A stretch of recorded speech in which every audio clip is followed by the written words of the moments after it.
दोस्तों कैसे हैं। आशा करते हैं कि आप लोग ठीक होंगे। आज हम फिर से प्रीवियस ईयर लेके आए हैं और आज जो ले आए हैं वो जेपीएससी का सिविल सेवा प्रारंभिक प्रतियोगिता परीक्षा जो 15/12/2013 को हुआ था। आज हम लोग उसका क्वेश्चन देखेंगे। ठीक है, तो चलते हैं। फर्स्ट क्वेश्चन है कि इनमें से किसका संबंध सनातन आदिवासी महासभा से है। तो किसका संबंध है? तो ये है थेबले उरांव का। किसका संबंध है? थेबले उरांव का। ठीक है, किसका है? थेबले उरांव का है। ठीक है, अब हम लोग बात कर लेते हैं कि आदिवासी महासभा, ठीक है, आदिवासी महासभा का गठन कब हुआ था। तो आदिवासी महासभा का गठन 1938 में हुआ था। और इसका गठन किसने किया था? तो इसका गठन किया था जयपाल सिंह मुंडा जी ने। जयपाल सिंह मुंडा जी ने किए थे। ठीक है, और इस आदिवासी महासभा का प्रथम अध्यक्ष भी जयपाल सिंह मुंडा ही थे। कौन थे? जयपाल सिंह मुंडा ही थे। अच्छा, जयपाल सिंह मुंडा के उपाधि दिया गया था। ठीक है, वो क्या था? मरांग गोमके नाम का, मरांग गोमके का। ठीक है, इनको एक उपाधि दी गई थी। ठीक है, अब बात करते हैं कि आदिवासी महासभा का इससे पहले जो नाम था वह था छोटा नागपुर संथाल परगना आदिवासी महासभा। ठीक है, लेकिन इसको 1939 में परिवर्तन किया गया। कब? 1939 में परिवर्तन करके आदिवासी महासभा रखा गया। ठीक है, अब बात करते हैं हम लोग तिलका मांझी का। किसका? तिलका मांझी का। तो तिलका मांझी का जन्म कब हुआ था? सबसे पहले तो तिलका मांझी का जन्म जो हुआ था वो 11 फरवरी, कब? 11 फरवरी 1750 को एक संथाल परिवार में। किसमें? एक संथाल परिवार में हुआ था। ठीक है, और जो इनका गांव जहां जन्म हुआ था उस गांव का नाम था तिलकपुर नामक गांव। क्या था? तिलकपुर, जो कि ये कहाँ है? सुल्तानगंज भागलपुर में। क्या है? सुल्तानगंज भागलपुर में। अच्छा, तिलका मांझी का को एक अन्य नाम से भी जाना जाता है। कौन सा? जबरा पहाड़िया के नाम से। कौन नाम से? जबरा पहाड़िया के नाम से। किनको? तिलका मांझी को। ठीक है, और एक इसका उपनाम भी दिया गया था। इसका एक उपनाम दिया गया था आदि विद्रोह। क्या? आदि विद्रोह। ये किनका उपनाम है? यह तिलका मांझी जी का नाम। ठीक है, तिलका मांझी जी ने एक अंग्रेज थे, उनकी हत्या कर दिए थे तिलका मांझी जी। ठीक है, और उसका हत्या करने के बाद इनको 1785 ईस्वी में, कब? 1785 ईस्वी में इसको तिलका मांझी को भागलपुर में बरगद के पेड़ पर फांसी दे दिया गया था। तो इतनी बातें इसमें आप लोग को ध्यान में रखना है। अब बात करते हैं हम लोग नेक्स्ट क्वेश्चन का। नेक्स्ट क्वेश्चन है कि रांची में कैथोलिक गिरजाघर की स्थापना कब हुई थी। ठीक है, तो इसका हुआ था 1909 ईस्वी में। कब हुआ था? 1909 ईस्वी में। और इसको एक बार फिर से दोबारा बनाया गया। ठीक है, कैथोलिक गिरजाघर को एक बार दोबारा बनाया गया। ठीक है, यह दोबारा जब बनाया गया था तो वह 1927 ईस्वी में इसको फिर से एक बार दोबारा बनाया गया था। ठीक है, अब बात करते हैं कि झारखंड के सबसे ऊंचा जलप्रपात कौन सा है जहां 100 मीटर की ऊंचाई से गिरता है। तो सबसे पहले कि कोई बुक में 98 मीटर भी लिखता है। ठीक है, कितना? 98 मीटर भी लिखता है। कोई बुक में 100 मीटर की ऊंचाई लिखता है। ठीक है, तो यहाँ बोला जाता है कि झारखंड के सबसे ऊंचा जलप्रपात कौन सा है जहाँ जल 100 मीटर की ऊंचाई से गिरता है। तो वह कौन सा है? हुंड्रू जलप्रपात है। कौन सा है? हुंड्रू जलप्रपात है। ठीक है, यह हुंड्रू जलप्रपात कहाँ है? तो यह है रांची में। कहाँ है? रांची में। ठीक है, तो इसका मीटर में तो ऊंचाई 98 मीटर है। ठीक है, अगर इसको फीट में पूछे तो फीट में इसका ऊंचाई कितना है?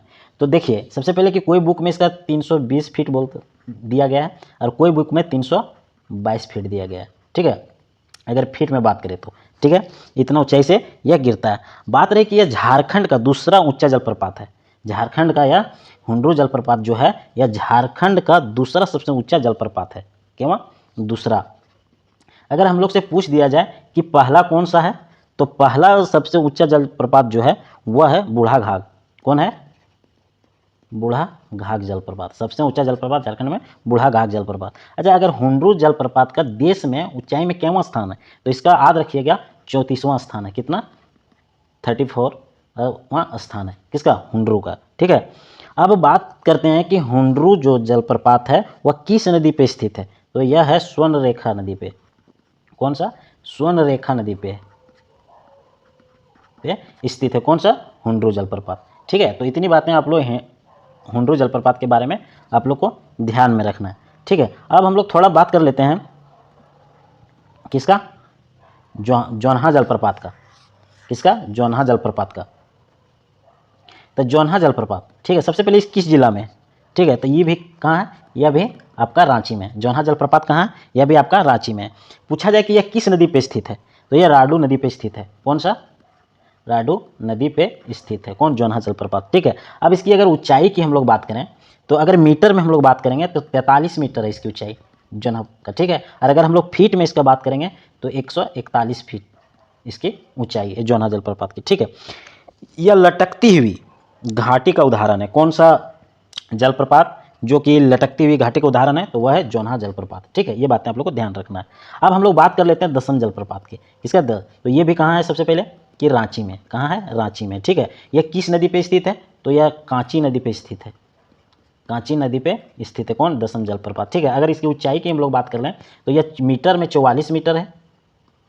ठीक है, और अगर फीट में कहेंगे तो 144 फीट है।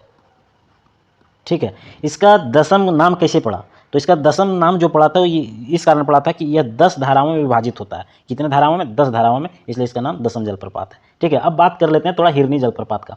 किसका? हिरनी जलप्रपात का। तो ये हिरनी जलप्रपात यह कहाँ है? यह पश्चिमी सिंहभूम में। कहाँ है? पश्चिमी सिंहभूम में। सबसे पहले यह हिरनी जलप्रपात कहाँ है? पश्चिमी सिंहभूम में। यह किस नदी पे स्थित है? तो हिरनी जलप्रपात किस नदी पे स्थित है? तो यह है आपका गरहा।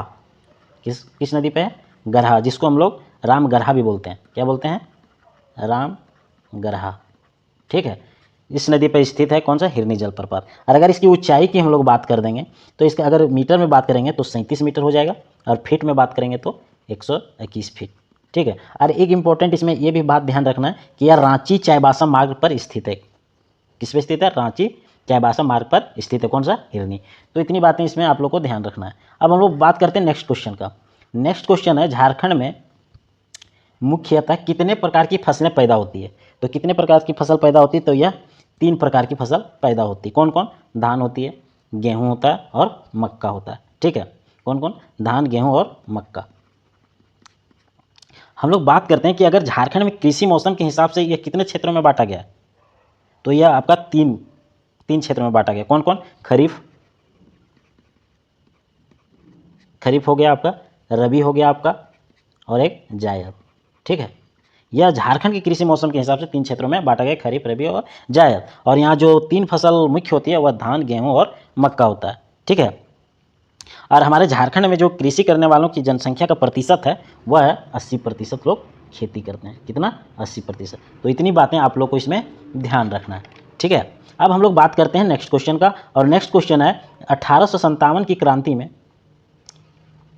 संपूर्ण सिंहभूम क्षेत्र में क्रांतिकारियों के प्रमुख नेता कौन थे? तो इसके प्रमुख नेता कौन थे? तो ये थे राजा अर्जुन सिंह थे। अच्छा, झारखंड में 1857 की क्रांति कब शुरुआत हुई थी? तो ये हुई थी आपका 12 जून। कब? 12 जून 1857। यह शुरुआत झारखंड में किस स्थान से हुई थी? तो यह हुआ था रोहनी से। यह कहाँ है? देवघर में है। कहाँ? देवघर में। अच्छा, एक बात बताइए कि रोहनी किस नदी पे स्थित है? तो यह है अजय नदी पे स्थित है। रोहनी अजय नदी पे। ठीक है, यह अजय नदी पे। और रांची में कब शुरुआत हुआ था 1857 वाला? तो ये हुआ था 2 अगस्त रांची में। कब हुआ था रांची में? रांची में जो शुरुआत हुआ था वो 2 अगस्त 1857 को। ठीक है, यहाँ जो नेतृत्व किए थे रांची में, जो नेतृत्व किए थे वो थे ठाकुर विश्वनाथ सहदेव जी। ठीक है, और एक थे पांडे गणपत राय जो कि एक सेनापति भी थे। ठीक है, अब पूछ दे कि यहाँ उस समय कमिश्नर कौन थे? ठीक है, कमिश्नर। तो कमिश्नर थे डाल्टन। कौन थे? डाल्टन। ठीक है, तो इतनी बातें इसमें आप लोग को ध्यान रखनी। अब बात करते हैं कि टाना भगत आंदोलन की शुरुआत कब हुई थी? टाना भगत आंदोलन की शुरुआत कब हुई थी? तो ये हुई थी 1914 ईस्वी को। कब हुई थी? 1914 ईस्वी को हुआ था इसका। अच्छा, टाना भगत आंदोलन का जो नेतृत्व किसने किया था? तो इसका नेतृत्व जो किए थे वो जतरा भगत किए थे। जतरा भगत, और एक और किए थे सीदो भगत। क्या नाम था? सीदो भगत। अच्छा, बात करते हैं कि टाना भगत आंदोलन शुरुआत कहाँ से हुई थी? तो यह आपका हुआ था, शुरुआत जो हुआ था यह गुमला से हुआ था। कहाँ से? गुमला से शुरुआत हुआ था। ठीक है, और यह टाना भगत आंदोलन जो शुरुआत हुआ तो इसका जो मुख्य उद्देश्य जो था वह था स्वशासन की स्थापना करना। स्वशासन की स्थापना करना।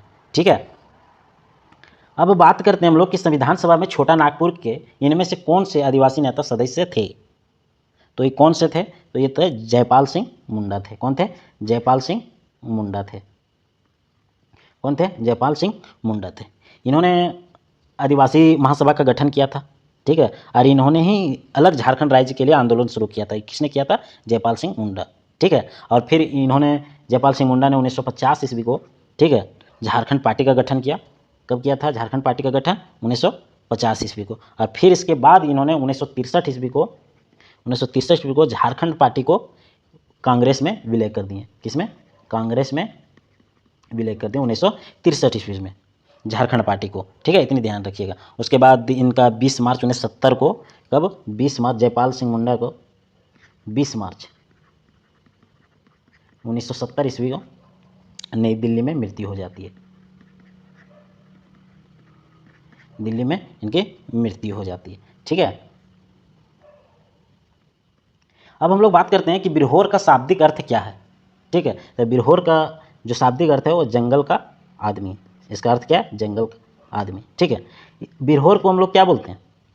बिरहोर जो है, इनको हम लोग कह सकते हैं कि घुमंतु जीवन व्यतीत करता है, घूमने वाला होता है, ये घूमते रहता है, ठीक है।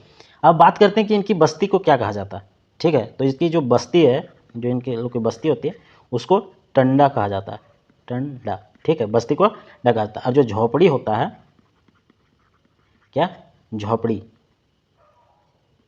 इन लोग का जो झोपड़ी जो होता है उसको कुरहर, क्या बोला जाता है? कुरहर और कुब्बा कहा जाता है, ठीक है। अब बात करते हैं कि बिरहोर जनजाति के युवा गिरह को क्या बोला जाता है? इसका युवा गिरह को, तो युवा गिरह को इसको गितियोड़ा बोला जाता है, गितियोड़ा कहा जाता है। और जो लड़कों का युवा गिरह होता है उसको बोला जाता है डोंडा, क्या?